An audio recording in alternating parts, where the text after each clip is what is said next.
Okay, social media obviously is everywhere. People are probably watching a clip of this on social media at some point. But you have a belief, Joe, about social media that you believe it is the worst thing for personal relationships in the history of the world. Why do you believe that? I mean, there's no way around that. Particularly the types of social media that are revolved around selfies. There is ample amount of evidence that there's the first time in human history that there is a brain structure divide within generations. And that brain structure is pretty much able to directly shown to, did you have a selfie making device when you were in puberty or did you not? People who went through that, having their lives determined by how many likes they had based upon their selfie images, their brains and communication and relationship skills are significantly different and less off than those who did not go through that. That is a proven fact that you can see in MRIs, that the brain structure is different. And it's not something you may realize or not, but the bottom line is that when you are in puberty, you're not built to be able to be judged by every person around and have a numeric value of how much you are liked and therefore your worth. So yes, there is far tools we've ever made worse than damaging people's psyche than social media.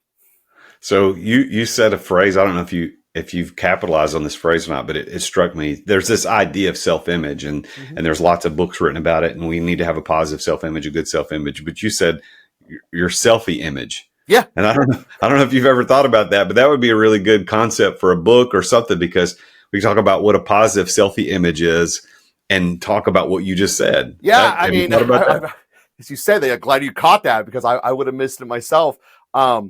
My whole world's about relationships. I mean, I do this from a business standpoint. I help transform people's businesses because they have bad relationships with the business and their employees. They have bad relationships between the business and their prospective customers.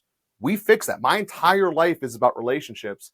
So knowing the starting point of how we form them is key. 97% of us don't know how we form our own relationships, let alone how to teach someone else it. And that's why I'm honored here to be on your show here today. Well, we're talking with Joe Rockey Jr., who's a serial business creator. He's a consultant. He has a book that you can see. If you're watching this on YouTube, you can see kind of on the step and repeat behind him. He's got his book called Casino. What is it? Casino Sales Master, yeah. Yeah. And at first, that might not make sense, but he's talking about this idea of how you can get better odds in your relationship building. Is that essentially what the book is about? That's exactly. So the book is specifically on the sales portion. So as I just mentioned before, it's about the relationship between your customers and your business. And what I did is I took my sales system to the one place on earth that everyone knows where you will lose money, which is a casino floor. Everyone knows the house always wins. Hell, when most people plan to go to the casino, they're happy if they only lose half of their money. That's the starting point. If you can make a sales system work there in the most rigged environment in the world, well, that's something now, isn't it? And that's what I do. And the reason it works is because it's relationship based. And that's, like I said, the essence of all of this. That's the lifeblood of everything that we teach people, whether it be through the book or the ongoing sales course thereafter. Well, I have an interesting thing. I'm going to see if I can find it on my shelf here. Let me see if I can find it. There's a book that I love. I know for those that are watching this on YouTube, let's see, this is kind of weird because I'm standing around the studio. Back. Yeah. I'm looking around to see if I can find it. I don't see it quickly, so I'm not gonna take any more time. But there's a book that was written back in 2010. I think it was published in 2010, 2011, called The Challenger Sale. Are you familiar with that book? Not off the top of my head. All right. So because I want to challenge you a little bit on that belief. Not that I disagree. I just want to challenge it. I think it'd be an interesting conversation. Sure.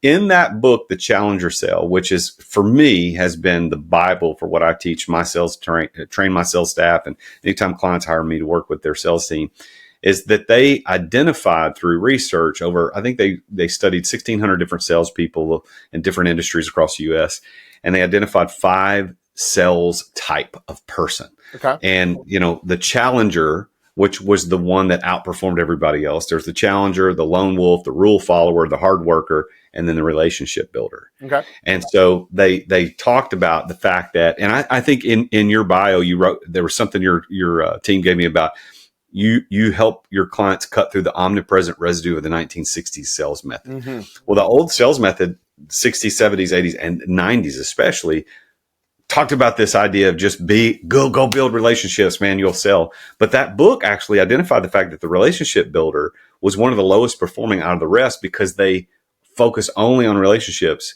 as opposed to anything else. So what is your perspective of how relationships help you build better sales systems and sales results? Yeah, so let me first jump into a couple of big things there. So I'm without reading the book, I apologize, I'm making an assumption. Yeah. Part of that's going to be an underlying part of the personality type going into it, because he essentially just identified the key personality types just with different phraseology. And yes, there are some personality types that are more geared towards going outside and doing sales than introverted. I mean, you can be a great introverted salesperson, you just do it a little bit differently.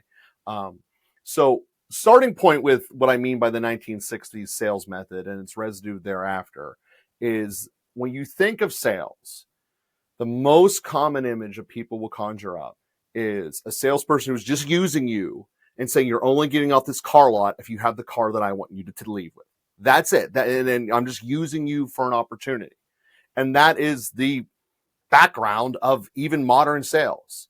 So what happened was people hated that, but they had no other way to buy. Lo and behold, eBay and Amazon show up. So much commerce floods to the internet, long story short. So what does the internet sell? Well, I'm not forcing you to do everything. I'm just going to give you a laundry list of details, and then you make an educated decision. So then it's like, all right, cool. Features and benefits are really how you sell now. That's how you go about and do this. But the reality is that's not how people buy. You do not buy an important purchase, not necessarily an expensive, but an important purchase without talking to someone. It's why you've never seen a successful online jewelry store. You don't buy your engagement ring without talking to someone. It's the way that it is and the way our human brains are built. So that being said, in terms of relationship building and all that, yes, you still do have to have a process in how you go about in doing your sales, because this is not meant to be spinning yarns over a cup of coffee and making the best friends during the Steelers game at the bar. That's not the goal. The goal is still, it's a sales process. You have to go through it, but it starts with the key difference of, I want to actually understand what's going on with you. I want to understand why you are on this car lot in this first place, and not saying that I'm going to become best friends with you, but I want to know that it has nothing, because I already know it has nothing to do with four wheels and an engine. You're here looking at this SUV for a million different reasons. Maybe you want to feel more powerful looking down at traffic rather than being in a low car and a part of it. Maybe you want to be able to not have your knees hurt because bending down into the sedan hurts you. Maybe you want to be able to lug your 7 grandkids around, and this is the only vehicle that's reasonable that can do it. These are all different buying structures that you never would get from features and benefits. And this is what I mean by creating relationships. How do you get past that barrier? Because I know half the people listening is like, oh, I would love to know that, but no one's going to come out and tell me that up front. My prospects are going to lie to me. Yeah, of course they are, because that's what they do. We can get into a whole big thing about that. Buyers are liars. Well, everyone is. Yeah, right. So I mean, that's the long story short. Is we teach people how to get over that barrier of the lying. So we get into the, you know what, we really do want to have the vehicle that can take the 7 grandkids to do whatever, whether we go to amusement park, we go to ice cream, whatever. I need it to be versatile and durable enough, and that's what I want. Okay, well, now we're talking about a completely different purchasing environment that's way easier than me doing shotgunning on, does he want a black one or a red one? I have no idea. He doesn't care. He cares that it has leather seats so he can wipe it off after one of them throws up at having too much ice cream. You know, but how do you get to this information to get the better purchases, better reviews, less buyer's remorse, all that fun stuff that comes out of it? Longer subscription methods. You know, it all depends upon what you're selling. Well, I think you and I would agree, and I think the listeners would too, that this whole idea of buyers are liars, and you said, of course, everyone is. So there's we all lie on both sides, and sometimes it's overt and on purpose. But I think most of us, it's just an unconscious thing. If we're being sold or we're in a sales situation where we're the person that's supposed to buy something, that we're very, very guarded, and we don't want to give away too much information because we feel like we're going to get taken. And we could talk probably at length about why that is. But more than why that is, I'm interested to understand from your perspective as a consultant, as a professional in this area, how do we as salespeople overcome that? How do we set our clients at ease so that they don't feel like they have to lie to us to prevent from being sold? All right. So without diving into the why, you're absolutely right in everything you said in your synopsis. Here's how you dive in. I'm going to use a little bit of a slight analogy, but it actually is totally applicable. Imagine you, for your first time ever, getting talked into doing skydiving. You're scared of planes in the first place. This is a little rickety one, and it looks like it shouldn't even be able to take off. And it sounds weird, the way they fired up that engine. Now, the person who you're going to be diving with gives you one of two options. You know, this is my first time. We're going to pull the harness over, and then we're going to hope when we yank hard enough that the chute's going to open up, and it's going to be okay. Or option two, hey, man, this is like my 500 jump. You're going to love this. It's going to be incredibly awesome, and we're going to be safe.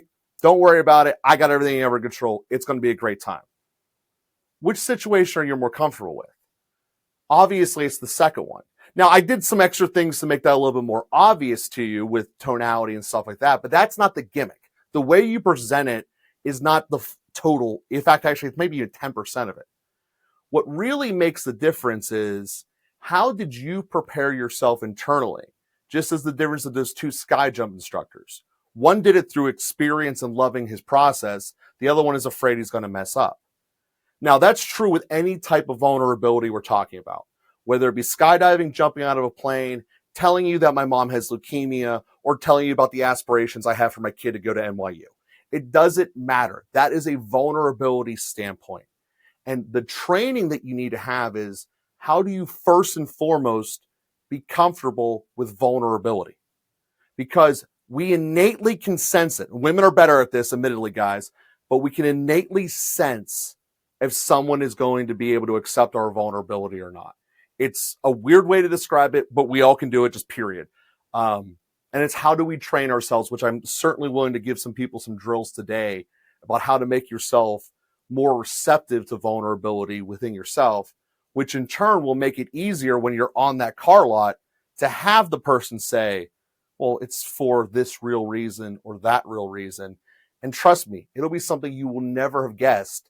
And that is why, at the end of the day, there's no such thing as a universal sales script. It doesn't exist. There's a sales structure, but not a sales script. So I'm in a position where I am selling to someone. It doesn't matter what I'm selling, whether it's cars, life insurance, coaching packages, or a donut, like whatever I'm selling. How do I donut probably doesn't apply here because we'll buy those without anybody selling. but what about like how do I actually get past that? You talked about vulnerability, but how do I get past the place of resistance? Like structurally, tactically, how do I do that? Let me ask you this. When you look at, the Olympics just happened a couple months ago. When you look at the various athletes, can you mentally make a judgment about like, if I had to pick one of these guys to squat a car off of me, if like I was under a car, would you know which one you'd want to pick first and foremost? The deadlift guy. That's the guy I'm going after, right? You can tell. You can look at it. The same thing is true with, am I going to share something meaningful? All of us have experienced someone in our life that we don't know why, but we just felt like a natural, I can share with this guy. I can share with this person. And I tend to open up more than I would have on anyone else on a first relationship.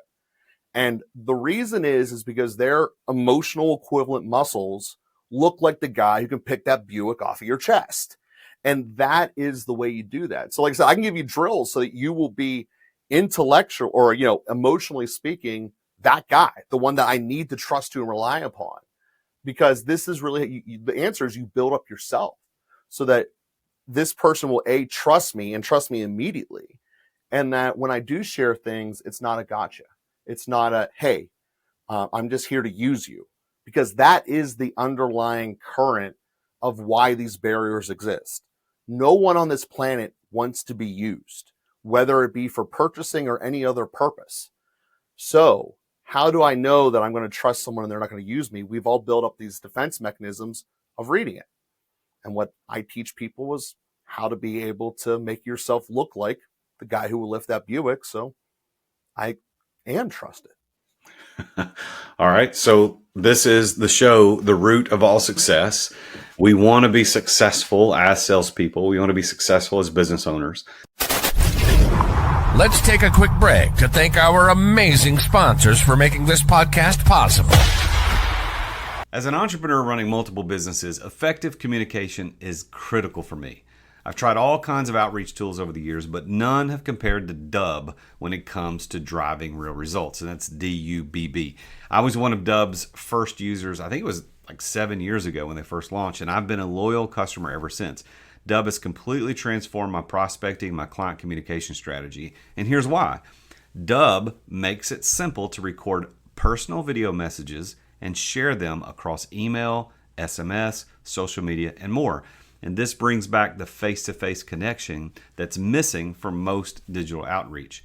And what happens is my prospects instantly feel more engaged when they can put my face to my name. I end up building a stronger relationship faster by incorporating these video messaging into my workflow. Dubb also provides tracking and analytics so I can see exactly who engages with my videos and how they respond to them.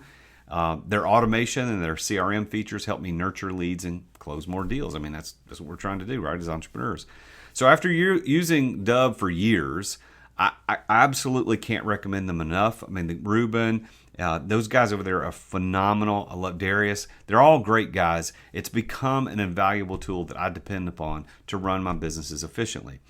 And if you want to boost your outreach and see amazing results like I have, head over to therealjasonduncan.com/Dubb. That's DUBB, and you can try it completely for free. No credit card required. You get the first 50% off your first 2 months, by the way, if you use my link. You need to take your prospecting to the next level with video messaging from Dubb. They're my go-to sales communication platform for nearly 7 years and counting.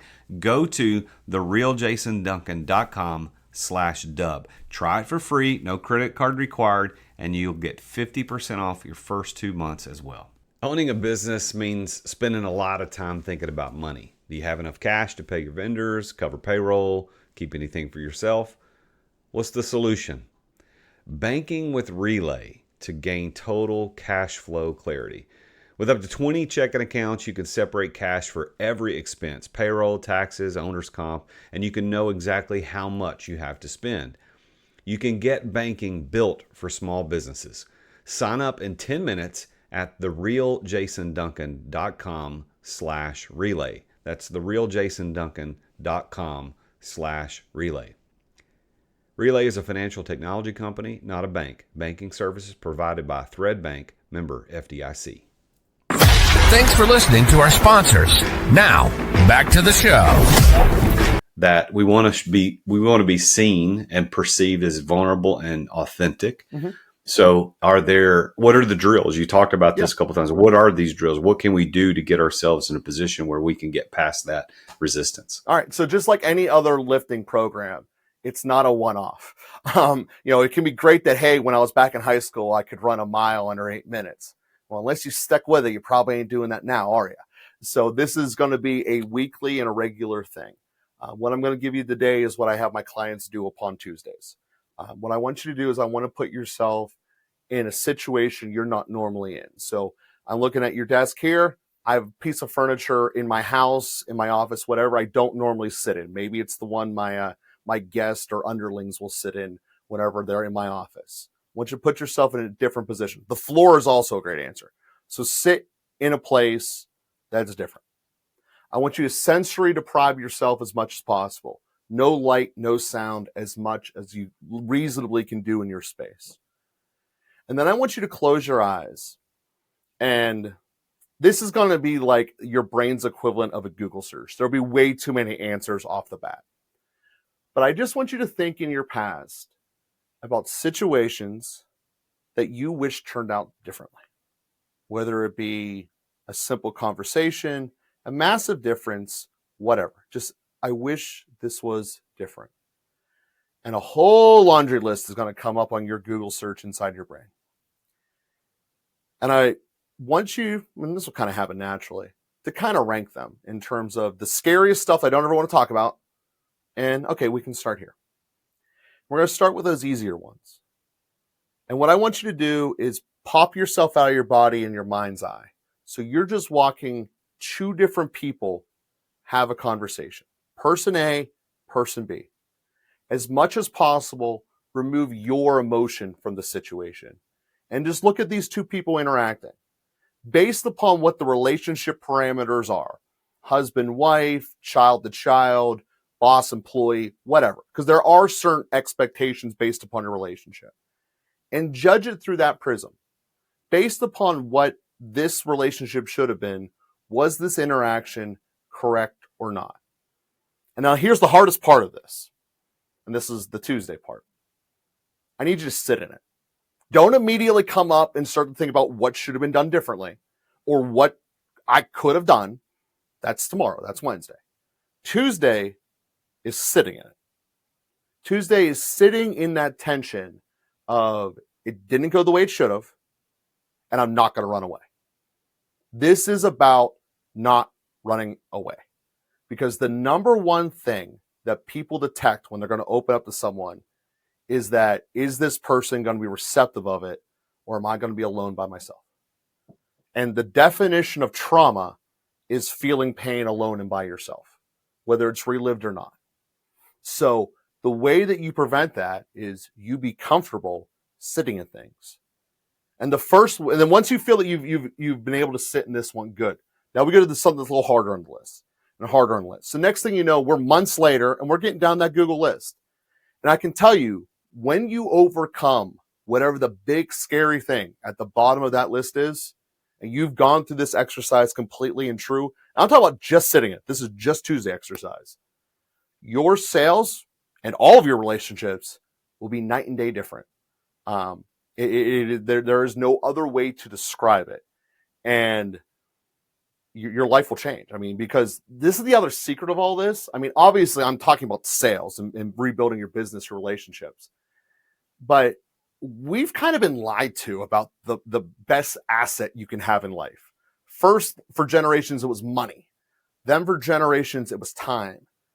The real answer is the quality of your relationships. And this drill I just gave you, and go back and rewatch it, that drill I just gave you will enhance your relationships and will make you the next generation's equivalent of the richest person in the world. So how did you learn this? Where was the genesis of your realization that this was the important thing you need to focus on in sales? Since 2017, I've been, not to plug my other show, but to answer your question, I've been doing a podcast called Father and Joe.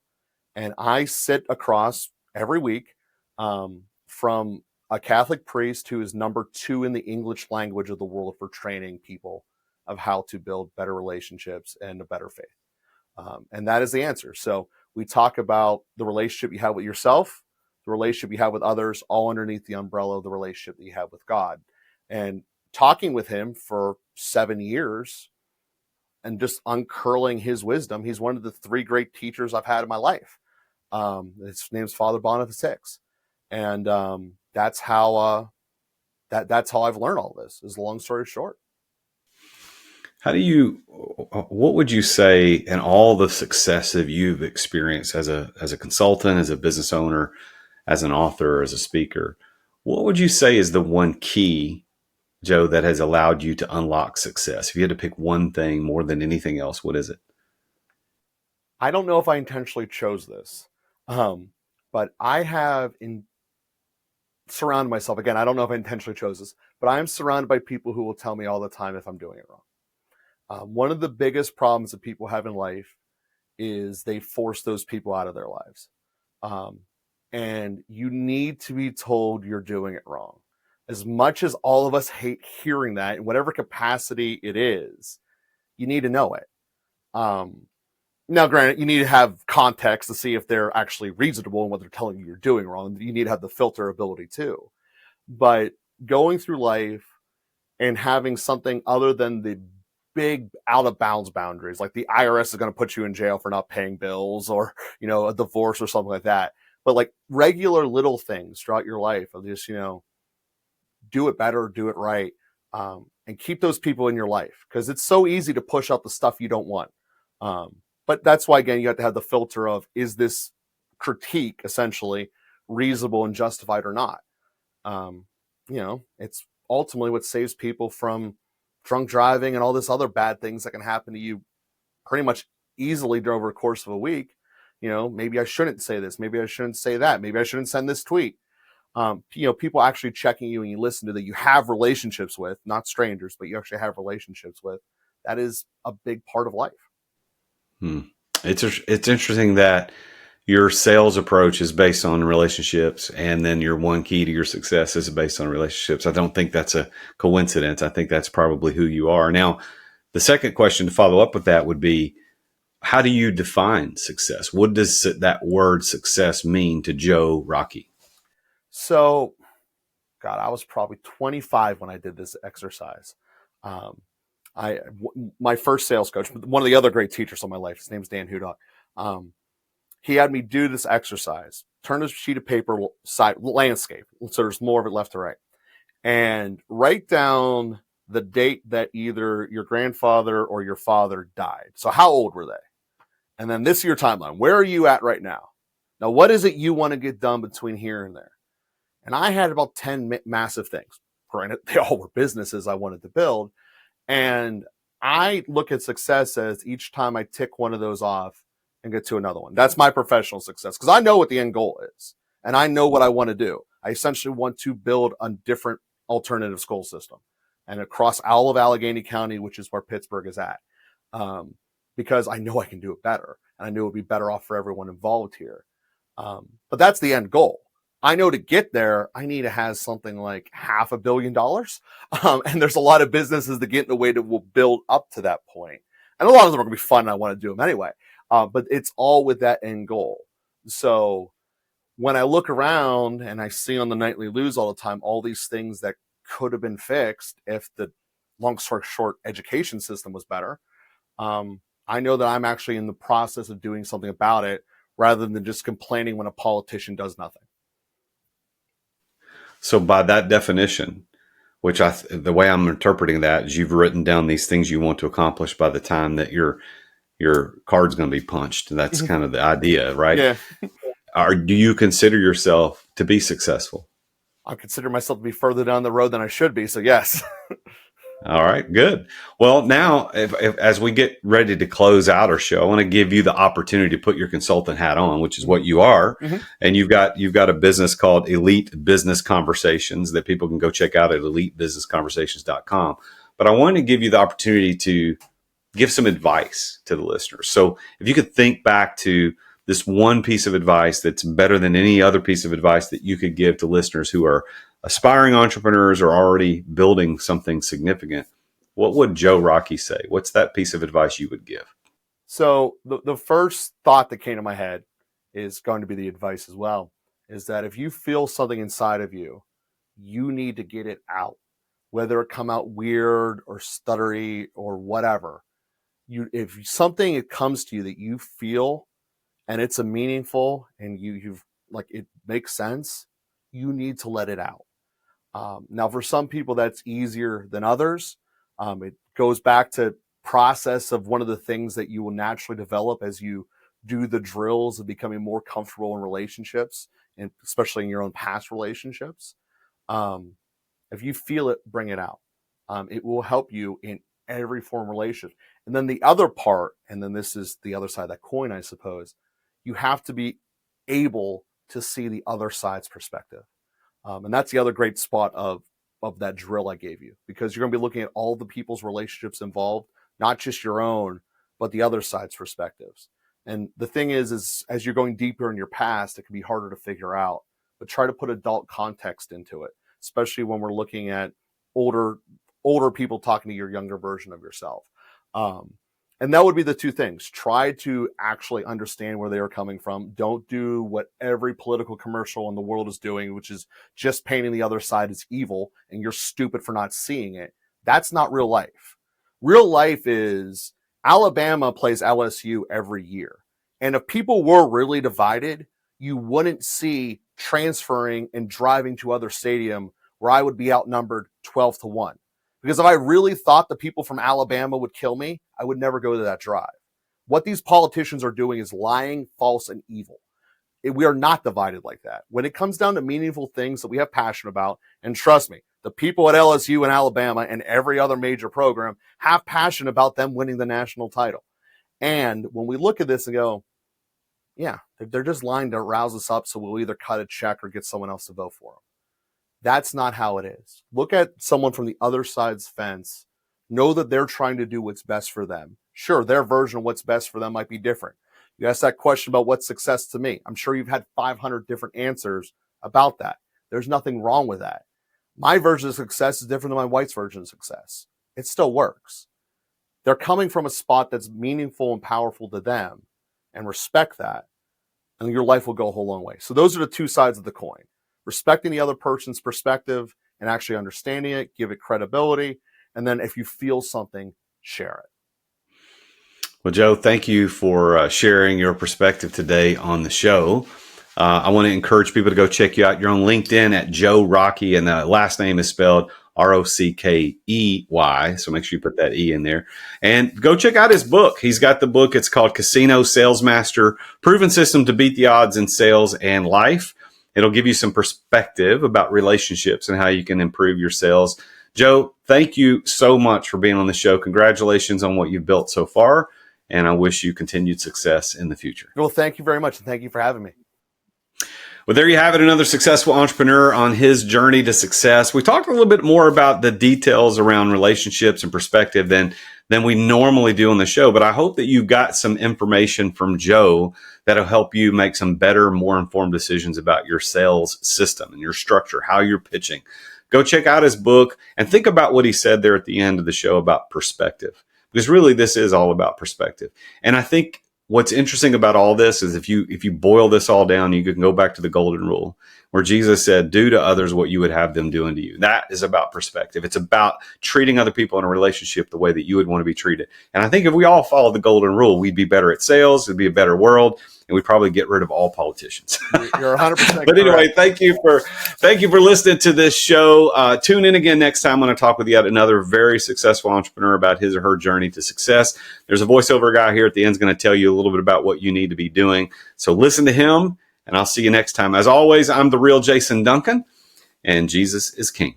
Thank you for listening to another edition of The Root of All Success with the Real Jason Duncan. If you've enjoyed this week's episode, visit therootofallsuccess.com to access the show notes and other helpful resources. Follow Jason on social media at The Real Jason Duncan. See you again next time here on The Root of All Success.